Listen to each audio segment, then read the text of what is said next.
hi there, ho there. Testing, testing, 1 2 3. Testing, testing, 1 2 3. Testing, 1 2 1 2. Hey there, hi there, ho there. This is Ralph Hayes Jr., RH Jr. Reality Check, coming to you live over the internet through a series of tubes known as the boob tube of YouTube, bringing you another contribution to the clutter on the internet. A little something I like to call Spleen Squeezins.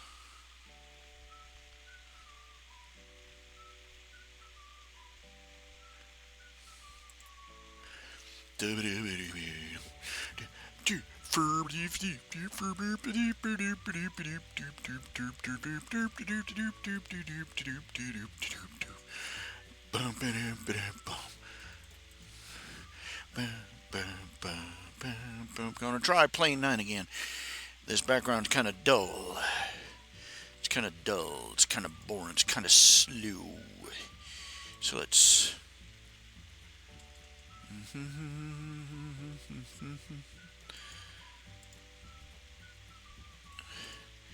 Love me, love me, love me. It's Spleen Squeezin. Yay.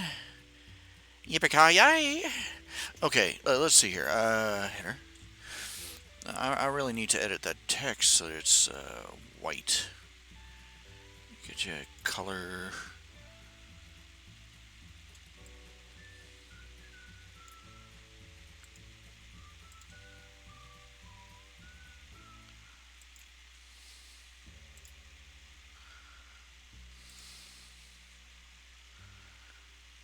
Because nobody seems to be noticing the little things there. I thought red would be a standout color. Surprisingly, red does not stand out very well at all. Doesn't at all.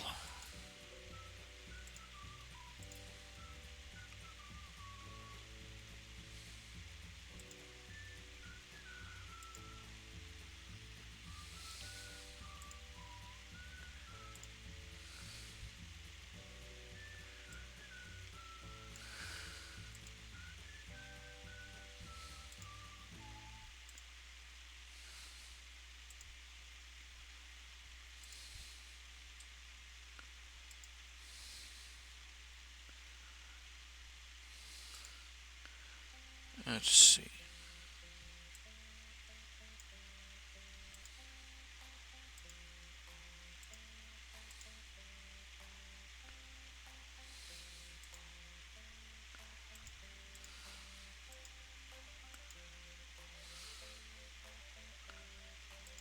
There we go.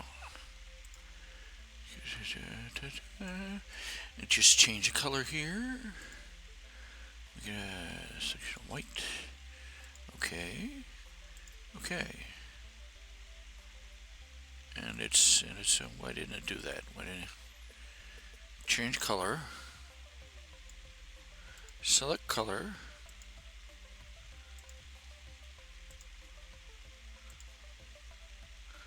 Why is it not changing color? Select color.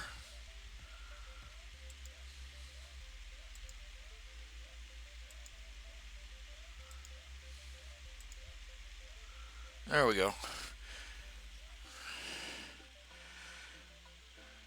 It's not grand, but there it is.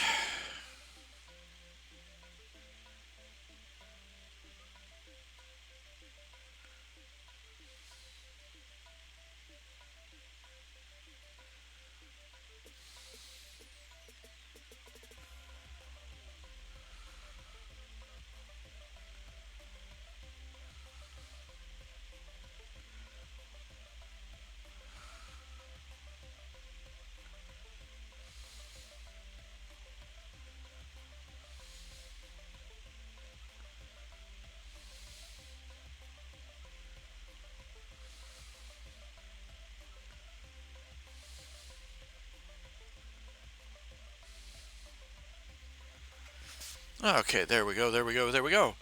Now let's see here. We turn this fan off here. Got a little. I got a little. It's a temperature bouncing back and forth. It seems like every night I nearly freeze my nose off. Can't get any decent sleep, or just awful dreams. Just not nightmares. You can't call them nightmares. No screaming monsters. Just I don't know what they call them. Just anxious dreams, like where you dream you're trying and trying and trying to get home from work, and nothing you do gets you any closer. You ever have that dream? You get on bus after car after car after bus after train, and you even start walking, and nothing you do seems to close the distance.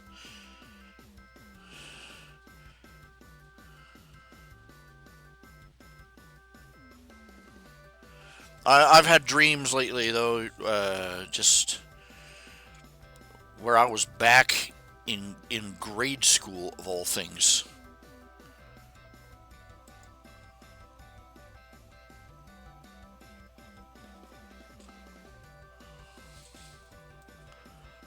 Or I'd be uh, I, uh, I'd be living in the empty. I'd be living in an old house that I used to live in as a kid. Except it'd be empty except for me,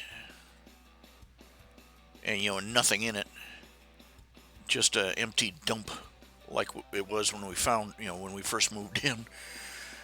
Two or three, not the same house every time. It's just it's really unsettling. I can't begin to describe it to you. And for some, the context of the dream, for some reason, I've moved back into this house, and now it's my home. And some of you wouldn't believe the quality or condition of the homes I used to live in. I've lived in the course of my life. There are places I've lived that would make this trailer almost look 4 star. Well, not that much, but just not nearly as bad by comparison. There's one house we lived in. It was charity because at the time things were really tough, and the deal was we'd live in this. There was this church in a little town called Otsego, and they needed somebody, and they say, if you'll clean the church and mow the lawn and all that other crap, and you can stay in this house that's on the church property. And it was an old farmhouse, and it was it had for heat, a wood burning coal and wood burning furnace. We had to shovel wood and coal through a basement window so that we could keep from freezing. There was soot in everything, black coal smut in everything in the house, and the floors creaked, and the wall and the roof leaked, and there were holes in the walls, and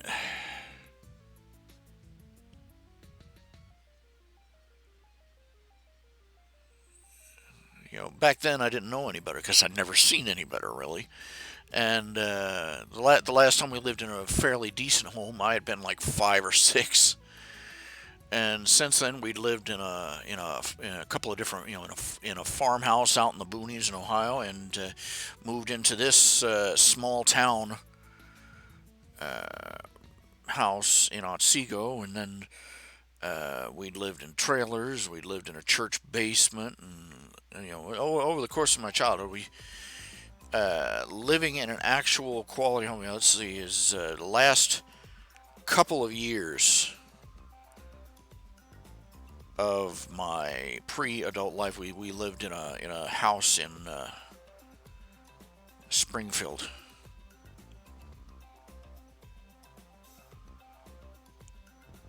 It was a nice house. That one was a nice house, but then we moved away and ended up living in a church attic, and we lived in a church attic and lived in a church basement, and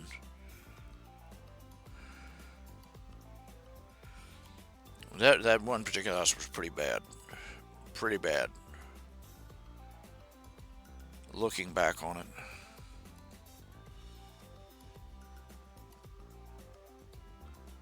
We lived in one huge, oversized farmhouse once. It was rather nice, but it was huge, and it had an oil burning furnace, and it cost a fortune to keep warm. We would block off most of the house, and basically live in two or three rooms. You know, it was bad. It really was.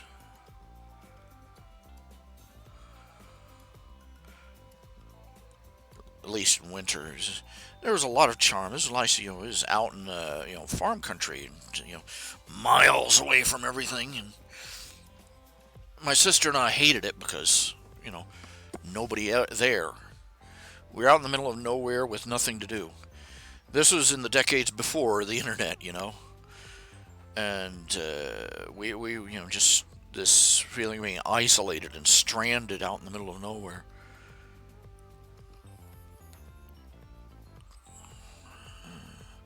I didn't care as much as my sister did, but me, I had been bullied a lot in the last community we lived in, which was a housing project, and it was really, really bad. I was just happy. I didn't care that I wouldn't have any friends to play with. I didn't have any friends to play with anyway. I was just sick of the bullies having me as their plaything. And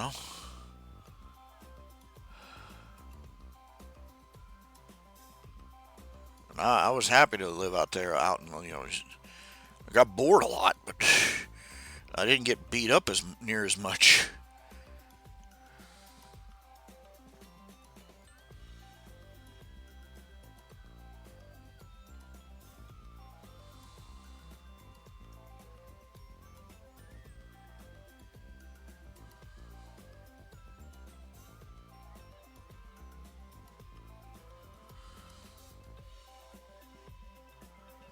The thing that's getting to me now is I've gotten old and I've gotten ill, and I'm 48 and probably have 20 extra years of mileage on me, and all these years, and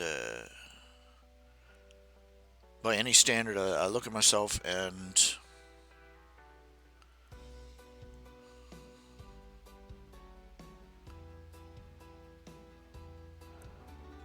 I feel like I have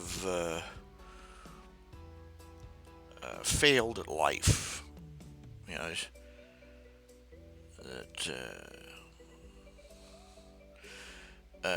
that people overstate and understate. You say, "Oh, I'm a failure. Oh, it's a failure," but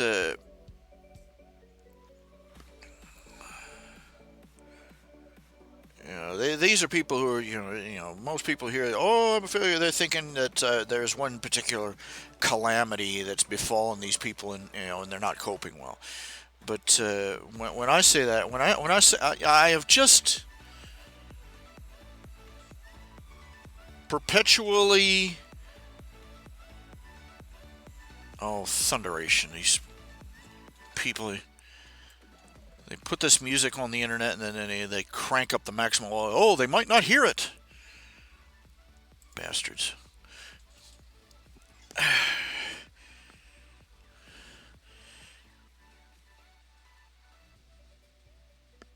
I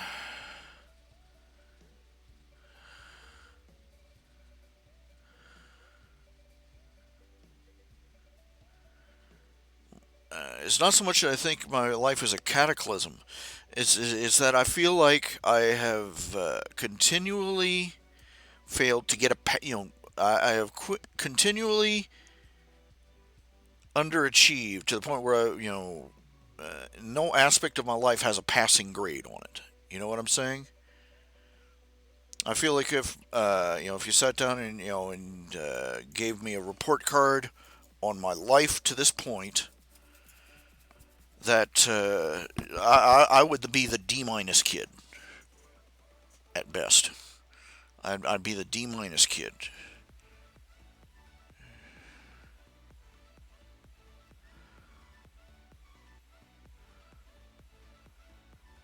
because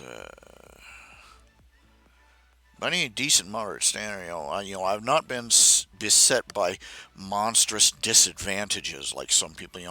It wasn't like I was born in like Beirut or Ethiopia or something. It wasn't like I was born into a family of drug dealing alcoholics, or any or that I was horribly abused as a child, or any of the 10,000 things that can really screw up life. Um my family's never been rich. My we just speaking of my nuclear family, my parents and my sister and me, we were never really prosperous at any point. My sister and her husband and their kids enjoyed I will say, just walking into their living room, looking around their house for the first time, I realized that my sister was enjoying a standard of living that we never achieved while we were living at home.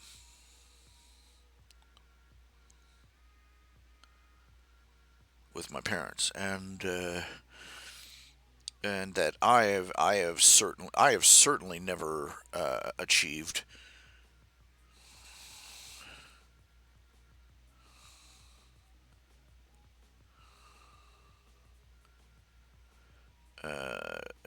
In my alleged endeavors as an adult, trying to live independently, I haven't managed to completely, uh, you know, strike out on my own and make a success of myself in any way.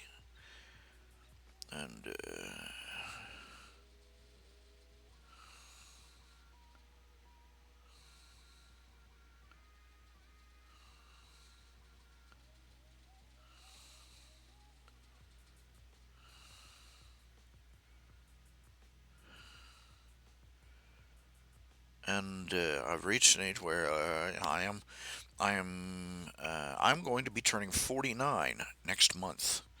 In 31 days, I'm going to be turning. Well, just about 30 days, I'm going to be turning 49, and even if I was in good health, that would be a turning point in life, somewhat.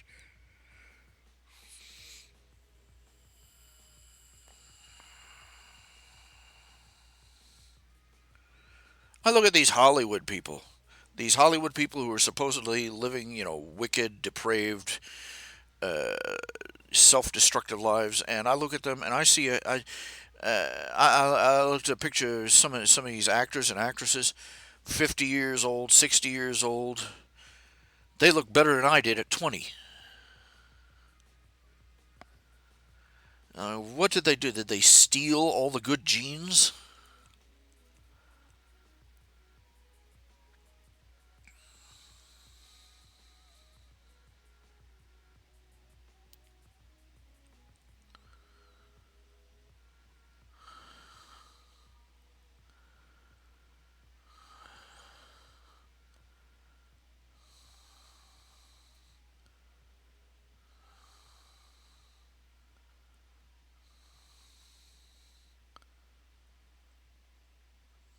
Sort of,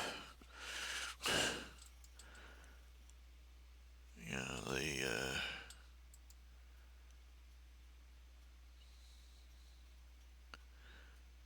sort of bums you out a little bit, or a lot.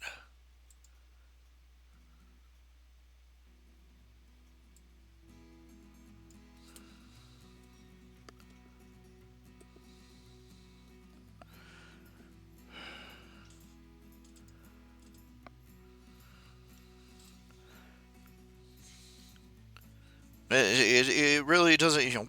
What benefit does it do to me to even get jealous of these people? Uh, I came to the conclusion long ago that if I was in the exact same position as they are, if exact same, bang, exact same circumstances, that I would not be able to make of myself what these people have. made of themselves, given the exact same circumstances.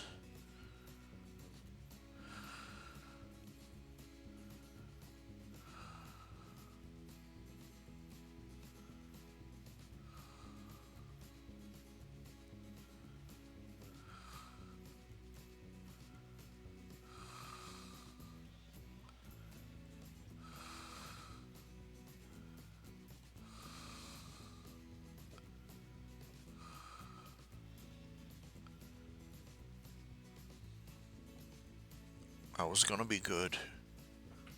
I was going to be great. And I'm not even, you know, up to par anymore. Didn't listen to my parents, but who does, really? Prepare for the future, so on and so forth.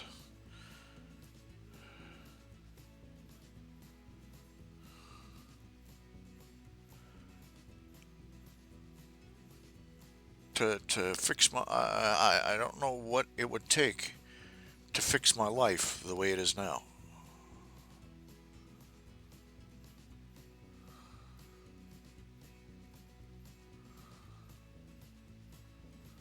Don't know how.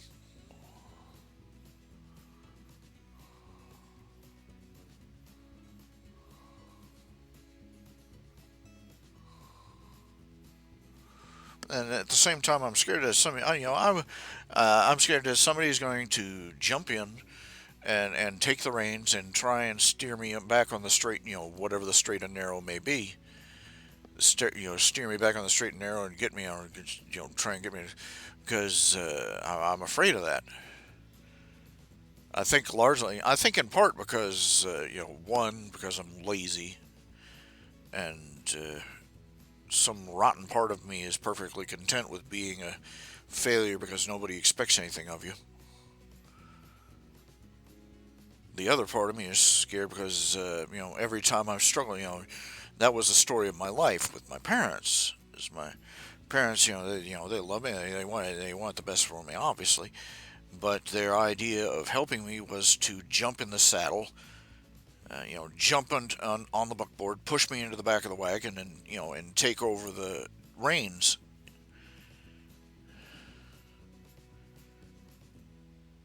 And my dad in particular would get angry. Then he'd get angry at me for lying in the back of the wagon, flailing around trying to figure out what the hell was going on.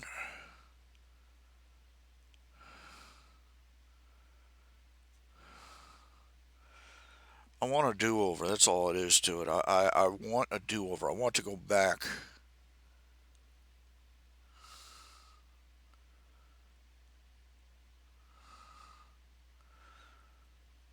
to when I was a back to when I was a child, and start over and try and do everything that I screwed up and get it right this time.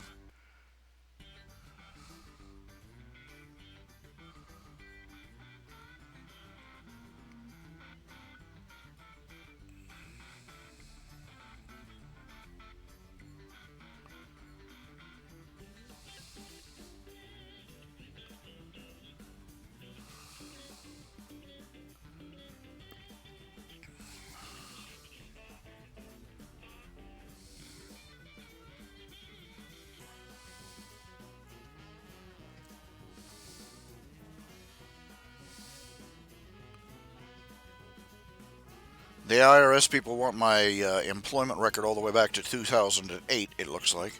They sent me a bunch of paper. I don't even have my records back to 2008. I'm ballparking everything that I tell them because it's been so long, and I'm going to have to go digging through piles of unsorted paperwork to figure out anything. I think I have tax records back to 2014, maybe.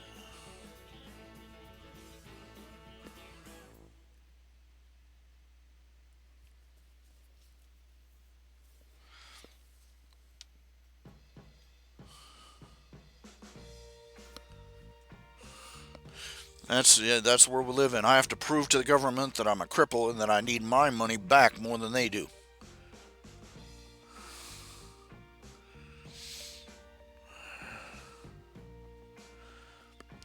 crap. Even if they don't give me Social Security, I'd settle for them not taking Social Security out of my hide in the first place. I wouldn't need Social Security if it weren't for Social Security in the first place. Bastards. And even in the end, if I manage to convince them to put me on disability, I'll be getting back a fraction of the the only reason I'll get back most of what I gave them is because I didn't have that very much to give in the first place.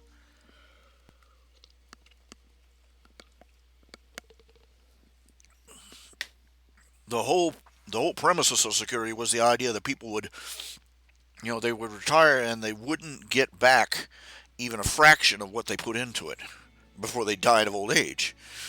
Then, surprise, surprise, people started living longer.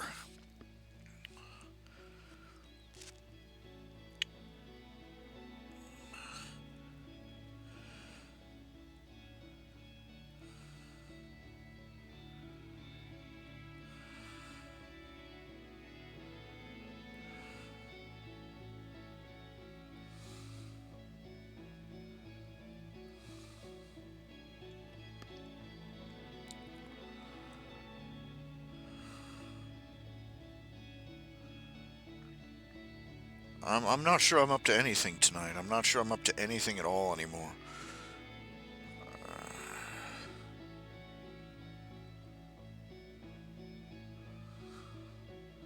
I'm some days I just want to lie down and just sleep and never wake up again.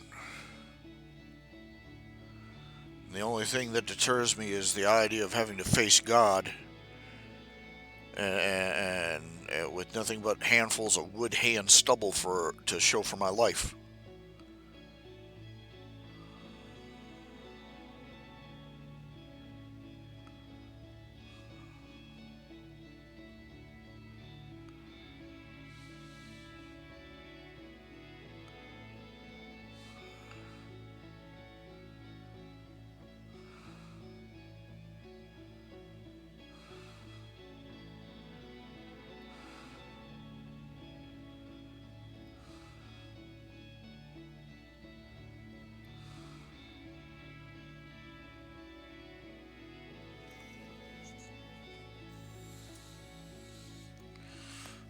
I've forgotten how to grow.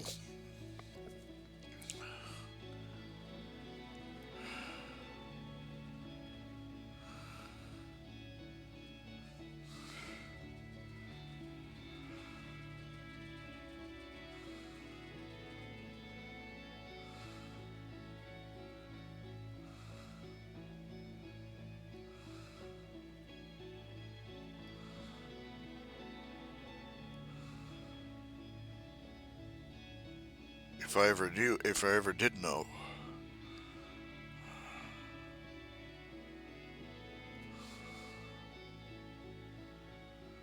According to this, I've got 2 viewers. As always, I'm telling y'all, please type something into the chat room. Don't lurk.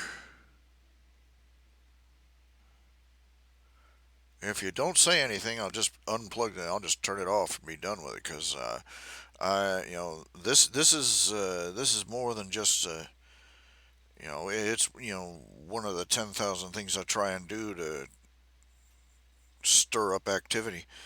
But at the same time, it's my lifeline. It's my lifeline for human interaction. I used to go to chat rooms all the time. And nobody goes to chat rooms anymore. They just sit and stare at each other. The what do you call them? I can't even remember what they're called anymore. The chat rooms. IRC. Millions of dollars worth of technological advancement, and it's just sitting there gathering dust. Nobody wants to talk.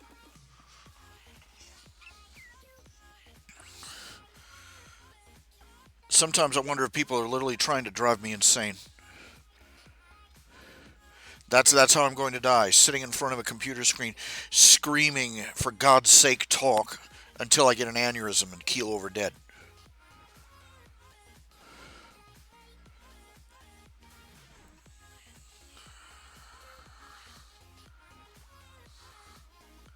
Yeah, everyone uses Telegram. Everyone uses this. Everyone uses that. Now, in other words, everybody changed for no damn reason.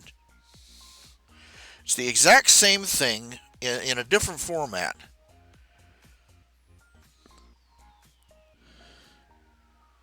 That's like telling the social outcast, the one, nobody wanted to invite to the party. Oh, we're not holding the parties there anymore. We're holding them way over here, on top of this minaret out in the middle of the lake on an island, you know.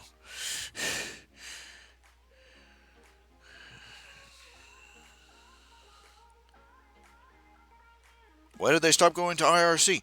No damn reason. I guarantee you, they get no more social interaction out of Discord or Telegram or anything else than they got out of IRC. But no, let's change.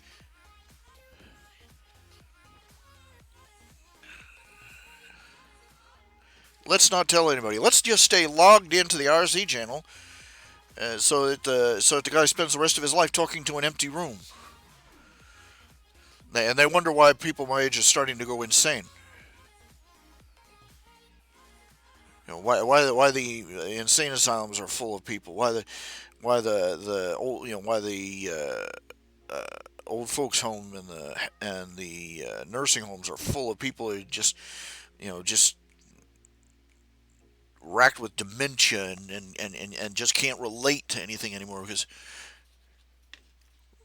it's like the entire frickin' community got up and moved and didn't bother to tell them in the middle of the night.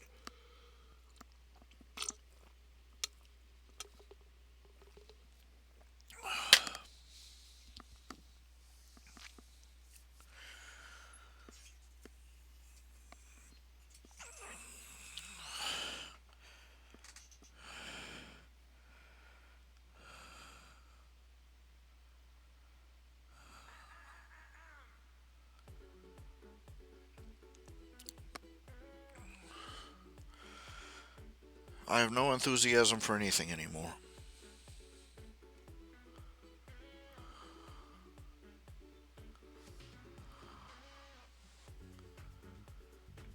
I have no idea what Telegram is. I have no idea. I still haven't figured out exactly what Discord is supposed to be, other than just another annoying thing you have to plug into your computer, change 10,000 things, all so that you can do what you could do in IRC in the first place.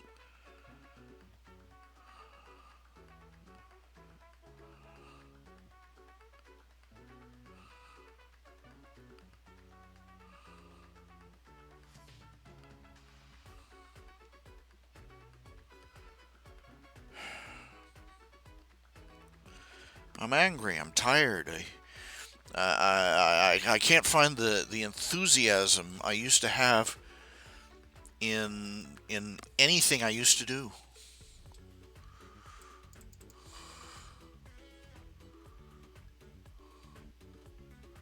And nobody else seems to be too particularly interested in it anymore either. Can't blame them. My productivity rate went right down the toilet. My update rate just vanished off the face of the map.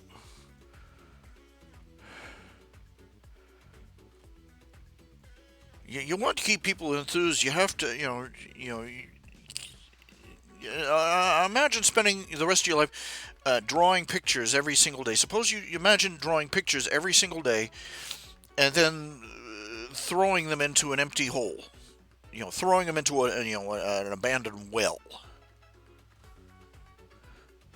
Every single day. How long would you have before you just ran out of enthusiasm? Imagine doing something, and you run a business, and you never get any more than the same 10 customers for like 40 years, and you never grow, you never change, you never see a new face.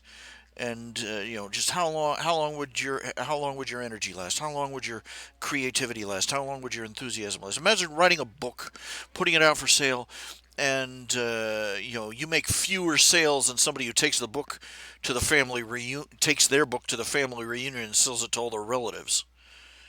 Imagine that. Just Just picture that. Just imagine how long you'd have to go at it before you quit caring.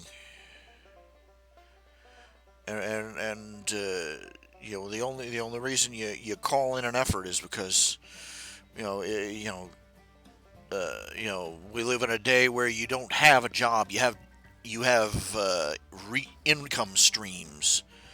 That's the thing now. You don't have a job. You have income streams.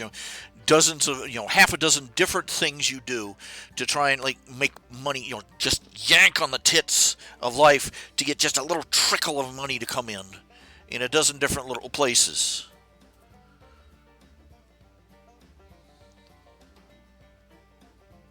They're talking about that like it's a new economy. No, it's called poverty.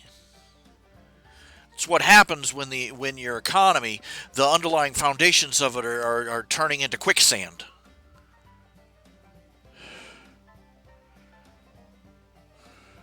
And all the top surface stuff that they're doing, God bless them for making the differences that they do.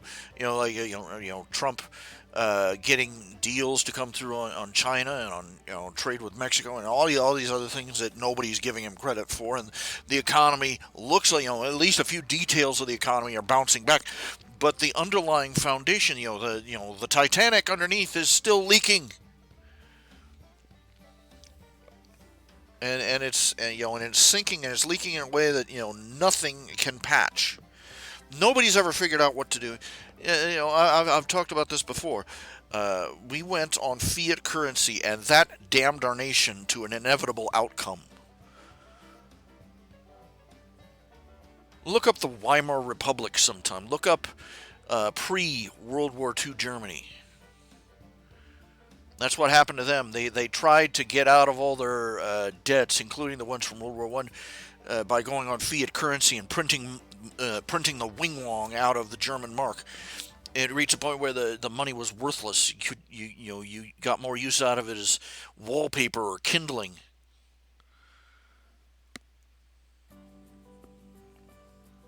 And nobody, and this has happened in dozens of nations, hundreds of nations, maybe even thousands, over the course of centuries, dating all the way back to ancient Greece.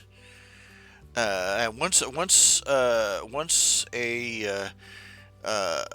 nation or a city state or a government decides to play the fiat currency shuck and jive game, it's the income is inevitable. And I don't know of anyone anywhere in history who managed to figure a way out after they dove in.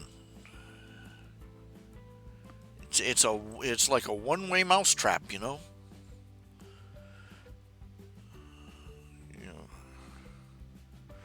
we got people out here, and people out here just, pulling on every teeth they can, trying to get a little bit more money just to survive a little bit longer. And welcome to my story, welcome to my game, welcome to my life. Anytime I found a source of income, it petered out within weeks or months. And then the great range, and the great migrating herd of grazing cattle moved on.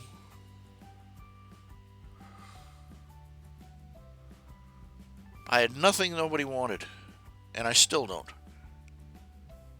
I have been trying to break through, the glass ceiling for popularity, for fame, for notoriety, for whatever you want to call it, with my comic strips, with a dozen different comic strips I've tried, and for over 20 years. And I might as well be a housefly banging his head against a glass window pane. Bunk, bunk, bunk, bunk.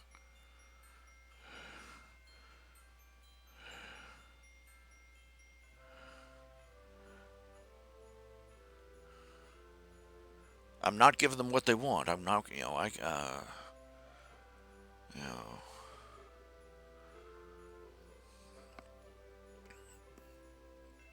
and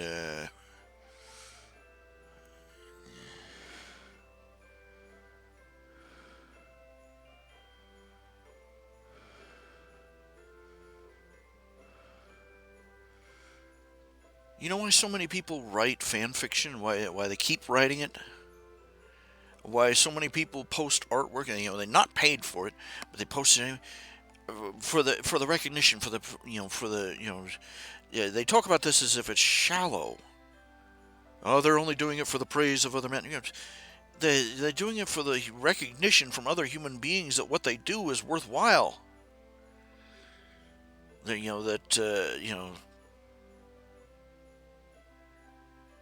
That's not so fucked up. Pardon my language, but that's not so messed up. Just wanting people to acknowledge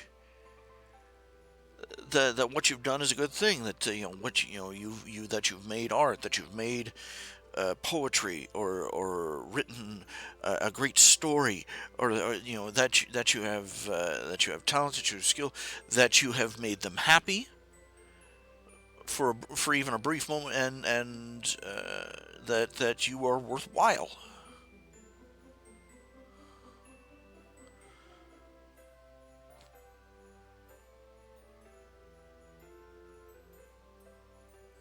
And that you deserve to exist.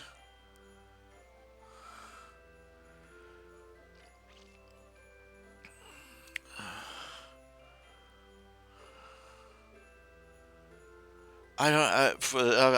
I've spent my entire life mystified. There are these people out there. They put something out in the newspapers. They put something out on TV. They put something out on the internet, and people go bug nuts for it. And one in one day they've got 10 readers, and the next day they've got 1,000, and the day after that they're the most. They've got 100,000.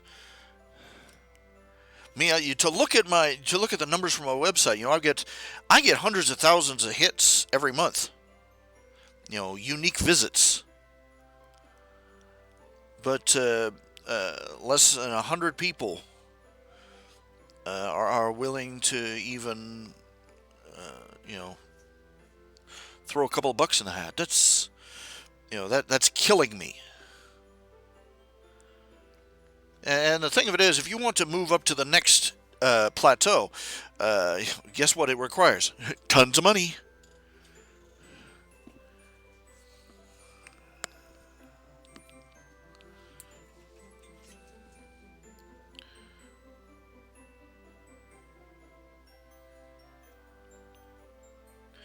And I'm looking at my life, and I'm looking at myself at 49 years old, and I'm going, this is as far as I get. This is as far as I get before I end up, spending the rest of my life sucking food stamps and welfare.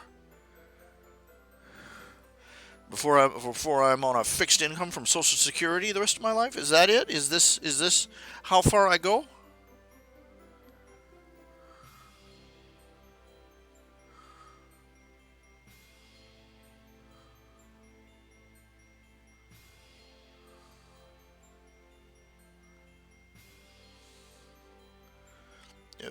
If my parents died tomorrow, I wouldn't be able to attend the funeral. I don't even have clothes to wear out in public. Other than some sweatpants and some t-shirts. Those are the only things that'll fit over my screwed up body. And even then, I couldn't. They couldn't fit me in a taxi. They couldn't fit me in a van. They'd have to put me on a stretcher and roll me there in an ambulance just to get there. And they'd have to get out one of those wheelchair vans to transport me.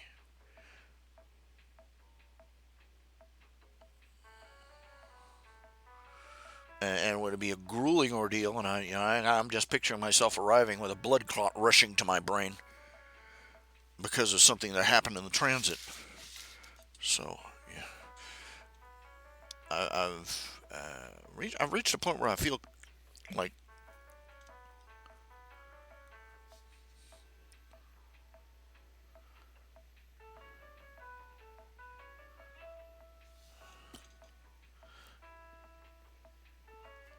what's really scary is I read from other writers, other people who are decades younger than me, in their 30s, in their 20s, and I'm hearing a lot of this. that they feel like they got pushed out the front door into adulthood unprepared, that they don't know how to handle life, and that they're failing at it dismally.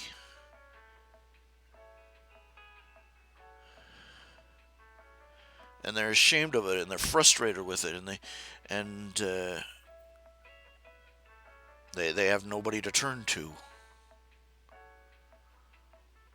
and they would be disparaged as being, lazy and weak, and you know,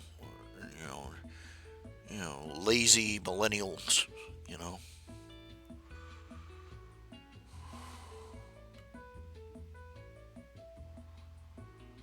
We betrayed ourselves. In the 1990s, everybody talks about the 90s generation, I'm sorry, from the boomers on, we betrayed ourselves. The boomers, I'm sorry, they were a messed up generation. It was the boomer generation that saw the social entitlement mentalities start to take root.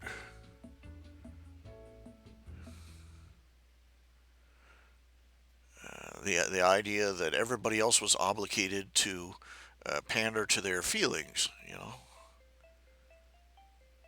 and don't go blaming that on the Gen X's or the 90s kids or the millennials. This is old hat. This is old stuff. Anybody who had seen any footage of Woodstock and of Kent State and of the other highlights of the boomer generation and all its accomplishments would know where this mess got started.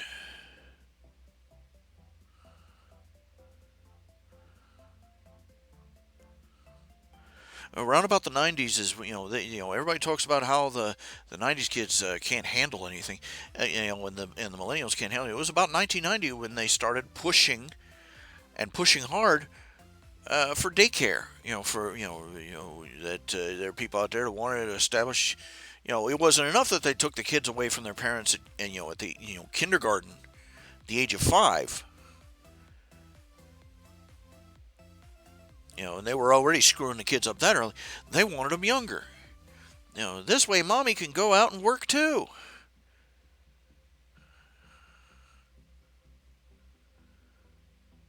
And you take these kids and you take 20 kids or more and put them in the care of one undertrained, underqualified, overworked, overstressed caretaker. And these kids come out utterly fucked up. There's no other word for it. I use the F word because there's no other word for it. One of the first things they learn when they go into daycare is that the only way they get attention is if they throw a tantrum. This is why you see these college-age kids acting in such deplorable ways, screaming and yelling and tearing off their clothes in the street and, running around. Gee, where did they learn that worked? From us.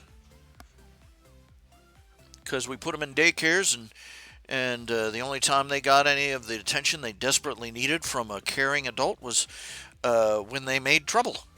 When they screamed and cried and threw tantrums and hit the other kids. And what they needed was their moms. What they needed was their dads. They can't get those anymore. They're too dedicated to the process. A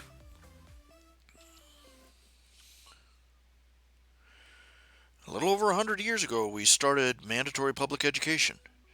A little over 100 years ago is when it all started really going downhill, is because the first thing they did, around about the same time, is when the atheists and the evolutionists started pushing to teach evolution as scientific fact in the schools. Now, this was back when they still acknowledged that there was a certain problem with the evolutionary theory, namely that you couldn't prove it by science. You see, science involves conducting experiment. But what Charles Darwin did is he took a boat ride, went and stared at some turtles and birds, wrote a best-selling book. Ta-da! Big gap in the middle, and then ta-da! Science. And what they've been doing ever since then is interpreting everything they see from the fossil record to the natural world through the lens of Darwin's interpretation. They're not finding evidence for Darwin's work. They are taking all the evidence and rehashing it until so that it looks good through the lens of Darwinism. No. But what they did, the real problem is, think about it. You take a kid from their parents. They got a couple of God-fearing Christian parents. Take their kid, take them to school, and start teaching them that, oh, by the way, your parents were lying to you, and their preacher's an idiot. How well does society hold up to doing that with the kids for a few hundred years?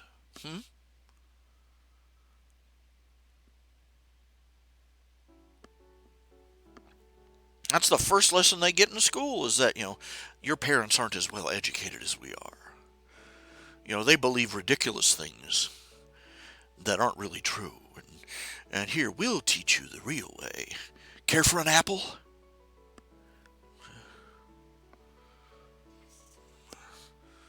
And you got 100 years of kids going, from the age of 5 or younger all the way to the age of 18, when they're supposedly adults, being taught that everything their parents taught them was a lie, and that their parents were idiots. And that's just for a warm-up. Don't even start on on the rest of the things that the public education system started in on, teaching things that aren't any of the 3 R's or any of the sciences or anything that can be. You're just teaching them the leftist philosophy as if it were gospel truth, and then turning them loose on the world. And the education system, by and large, has been a dismal failure as a social experiment. Even where it isn't being corrupted by people with an agenda, it isn't teaching kids how to be free, responsible, free-thinking citizens. It turns out factory drones and cannon fodder.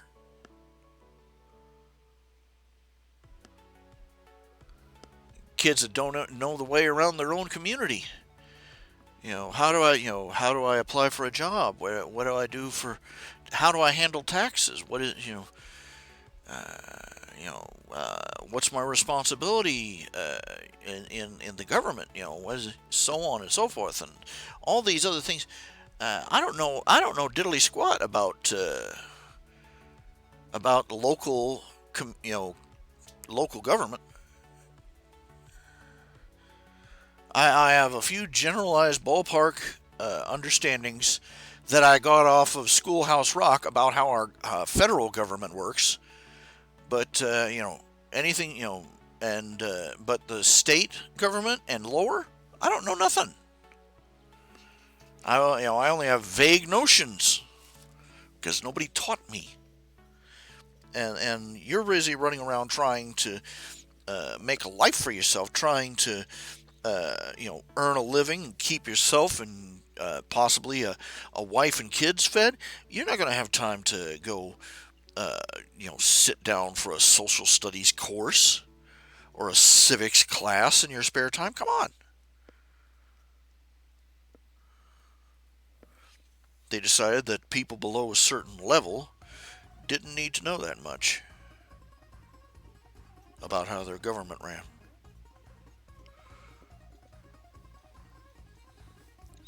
They decided unilaterally for us that parents ought to have as little influence as possible over the development of their own children. They decided, in the face of all evidence, that a government flunky with a teaching degree was more qualified to raise and educate children than the people that brought those children into the world. and they're proven wrong every time because it's a statistical fact, and it's been a statistical fact for the past 20 years that kids that are homeschooled not only do better on the standardized tests, the GET, the SA, the GED, the SAT, the PSAT, all these other tests that they do. The homeschooled kids mop the floor with everybody else. And not only that, they're coming out better adjusted mentally and emotionally because they know how to act around somebody other than their own age. You take kids that have been through private school, through public school or even private school. They have one teacher and about 20 kids, and guess, basically it's Lord of the Flies.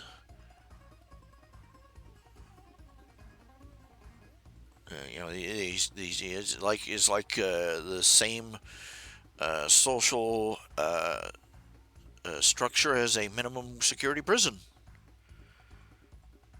All the inmates making up this law of the jungle system all by themselves, and the teachers acting as security guards, just barely keeping a cap on everything.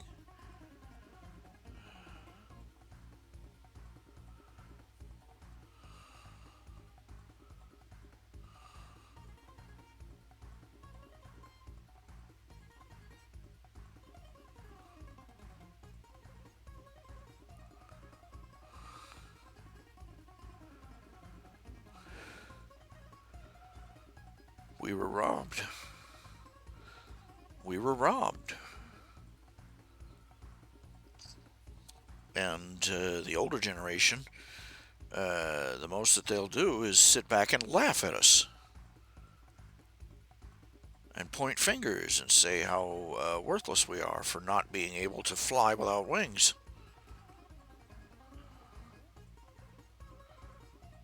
That's what pisses me off about the whole uh,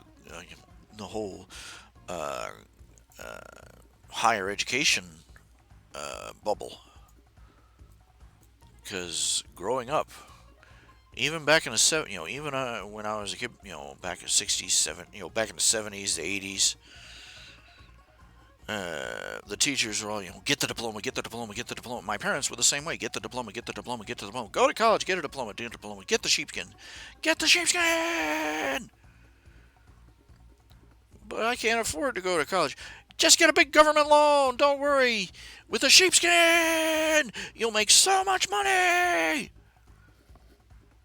And kids were flat out told lies. They were encouraged. They took these bunches of teenage kids and told, don't worry about what's viable. Just follow your passion, and the money will follow. That's one of the things they taught us. Not as a fortune cookie thing. That wasn't something that fell out of a fortune cookie. This was something we were taught in school. They were told, as long as you have a government degree, you'll be able to demand your own salary and blah blah blah blah blah blah blah blah blah blah blah blah blah.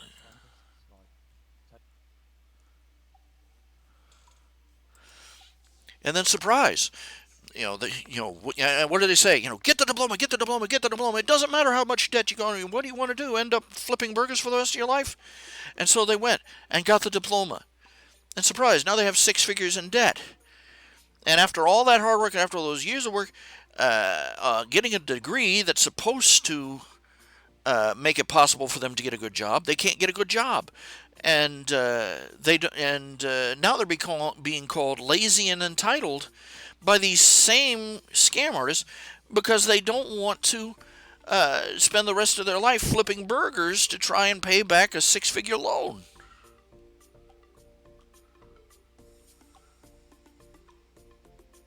This is the reason the OK Boomer t-shirts are selling like hotcakes.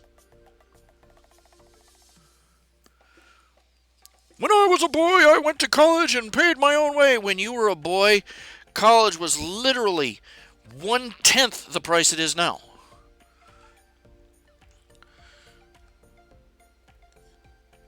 And the spending power of the salary you had was more than enough to feed a family. Much less put your ass through school. Well, I hate to break it to you, but the minimum wage now is worth half what the minimum wage was in 1964. the tuition for going to Yale or Harvard is literally something like 250% higher. And surprise, surprise, it's turning out that everybody's going to school getting diplomas.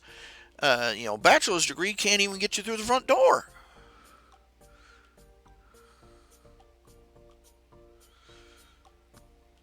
It makes me angry is that if college diplomas were any other product, the people in charge of these schools would be going to prison for false advertising and for fraud.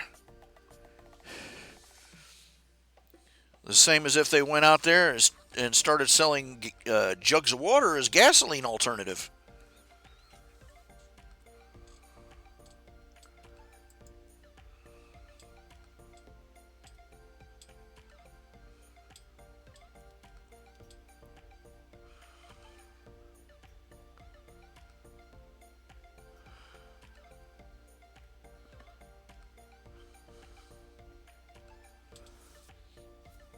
They sold people on a product, a sheepskin, told them that the sheepskin would be their passport. This is the equivalent of these people that sold used tickets, used train tickets to new immigrants, just off the boat. Scammed them. The boomer generation scammed the Gen X generation. And the 90s kids and the millennials. And now everybody's angry. And what a surprise. We've been conned. We're angry. We want our money back.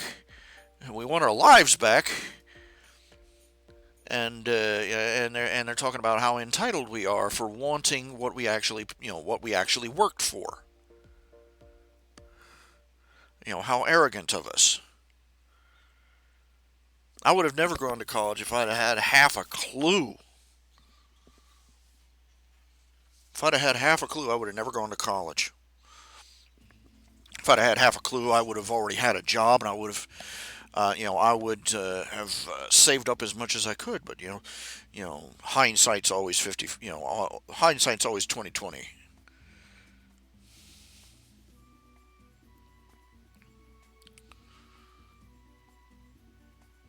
Should have been like, gee, maybe I should have some money set aside first, and maybe I should think it over before I go to any higher education, But no, they no. And because of that, just I never got my life on track. I didn't know how to live my life as an adult, bluntly put.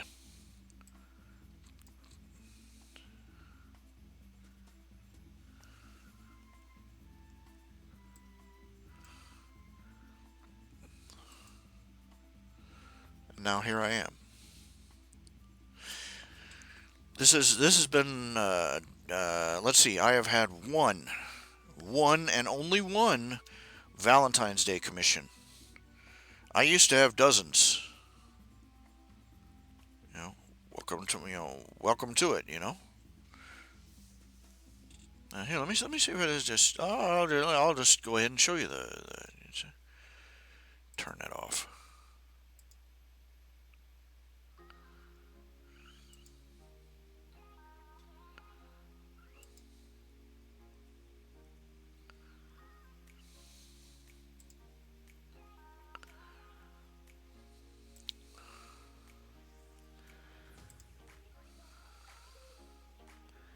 Sitting here looking at me, the computer just.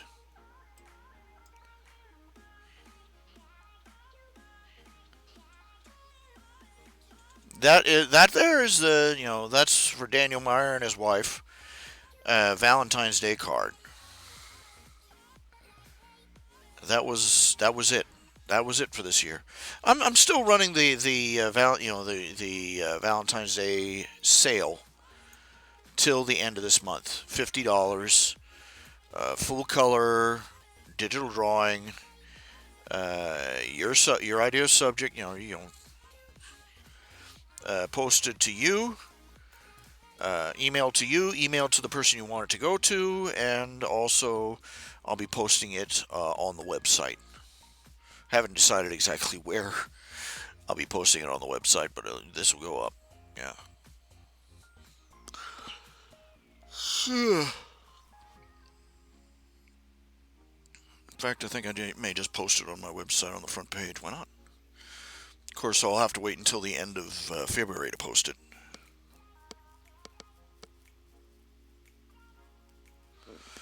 Just in case somebody decides to get a late V-Day card for their guy or gal, you know.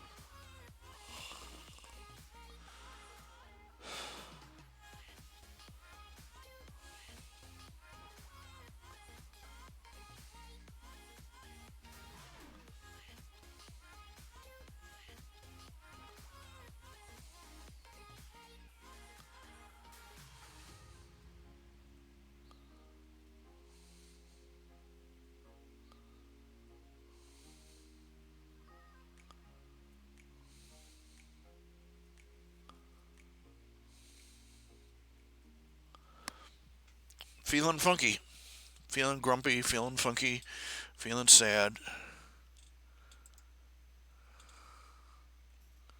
My name's Declan, aka Ah, dang it. The audio library has started putting these meet the artist things in the middle of the music tracks, and I'm getting a little irritated about it. No, I don't want to meet the artist, especially not in the middle of my live stream. Thank you.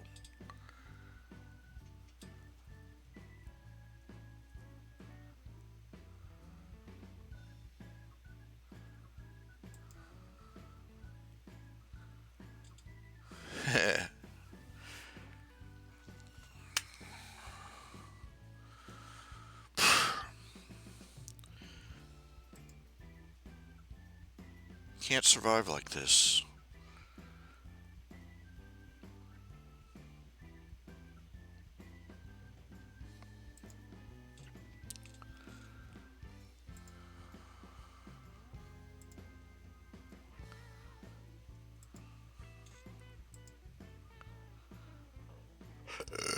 Oh, pardon. Bit of gas. Ooh.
If I don't get off my duff and do something, I'm going to perish.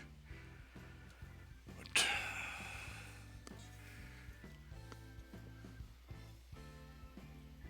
I've got a handful of paperwork here from the Social Security people that I've got to go through and do and take care of.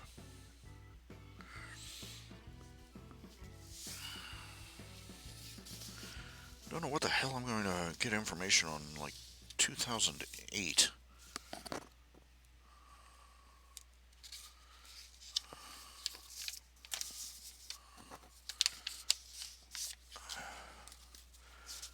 Let's see.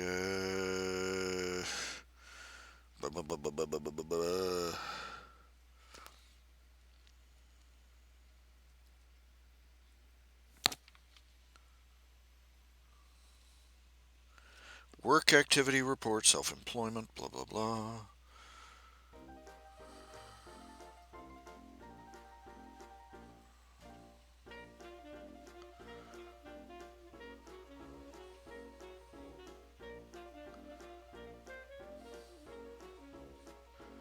Says yes.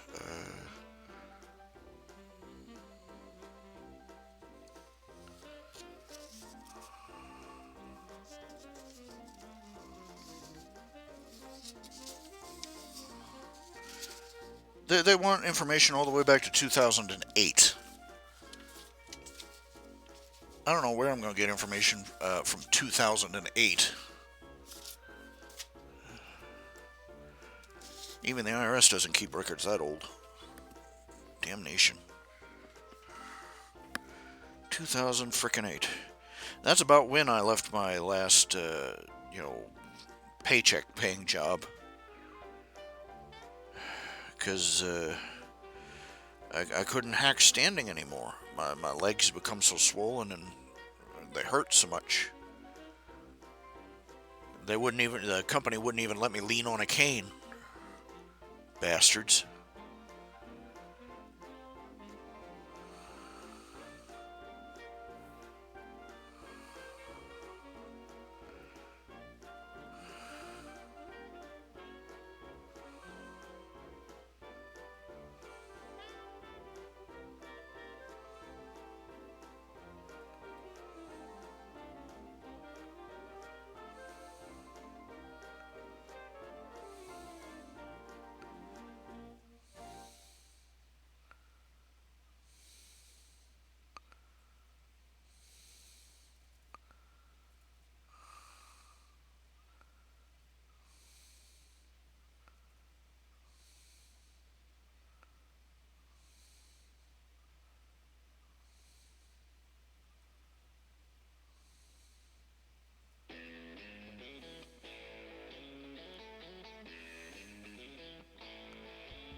I'm sorry. I'm getting broody at this point. I wasn't exactly, cupcakes and sunshine earlier, but it's really starting to, I'm really starting to let myself get down. It's not good. So I don't know. I've lost. It's hard to find enthusiasm. The closest I have to enthusiasm is aggravation and annoyance.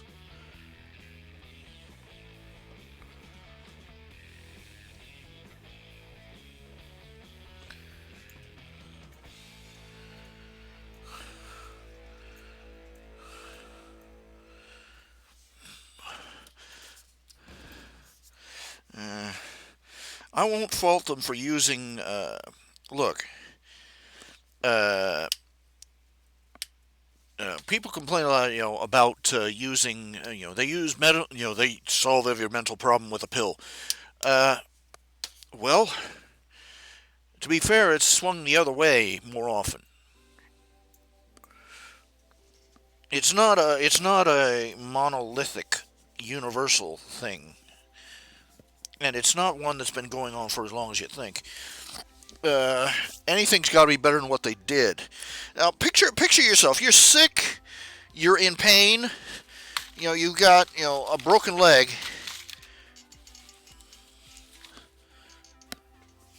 and you go to the doctor, you're bleeding through an open wound on your leg, and you go to the doctor and he says, "Suck it up. I'm not going to solve all your problems with a pill." That's what it's like for people with clinical depression, because people expect them to snap out of it, or all you have to do is just stop thinking so negative. Just think positive, and it's not like that. I'm sorry, the evidence is in. A lot of the people with these problems, these emotional problems, they're actually chemical problems with the brain, and demanding that they, demanding they lift themselves up by their bootstraps is like demanding that a person with a broken leg give up the crutch.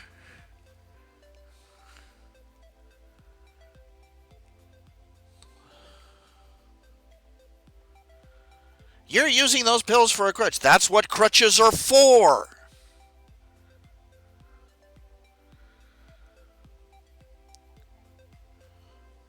Because you're horribly injured and you can't walk on your own anymore. People really don't think through when they say things like that. I'm not on any prescription, in case you're wondering. I'm not going to the doctor for my daily dose of happy pills.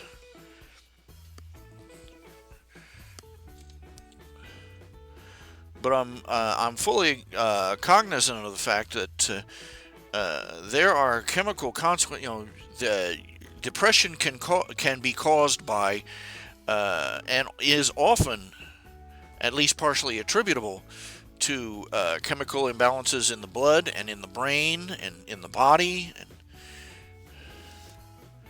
and expecting people to go through it. That's like expecting somebody with a broken leg to, somebody with a compound fracture to go through it without any morphine. And you can quote me on this. I've noticed that there seems to be a two-way road on these things. Like the things that affect the body affect the mind. The things that affect the mind affect the body. And it wouldn't surprise me in the least if further research comes out and shows that not only does chemical issues in the brain and neurological conditions, these things can cause depression. I wouldn't be surprised in the least if depression doesn't turn out to cause certain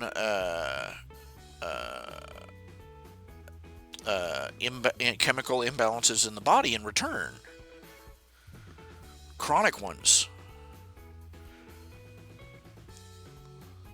We all know that they've already determined that people with depressed attitudes tend to be in poorer health overall.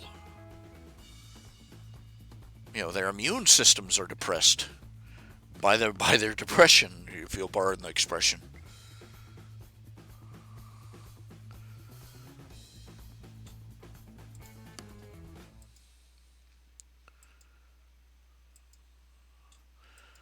So demanding that depressed people, they just, they're just using those pills. They are, but that doesn't change. People are out there abusing morphine. That doesn't change the fact that it's a damned important medical resource, especially in an ER, where people in incredible agony are coming through every single day. So. Frankly, I don't think that we're giving the pharmaceutical approach the credit it deserves. Because I know what it's like to be so miserable, and nothing you do, no mental exercise, no amount of meditation and prayer and fasting and mindfulness and dwelling, and focusing on the positive and all this other stuff, nothing makes it go away. It's as impossible to ignore as a mouthful of broken teeth sucking down vinegar.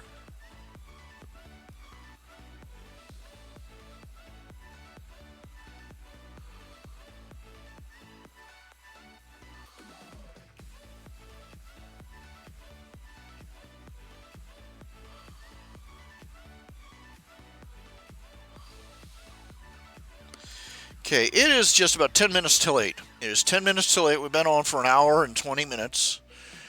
And really, this is running dry. This is running dry. And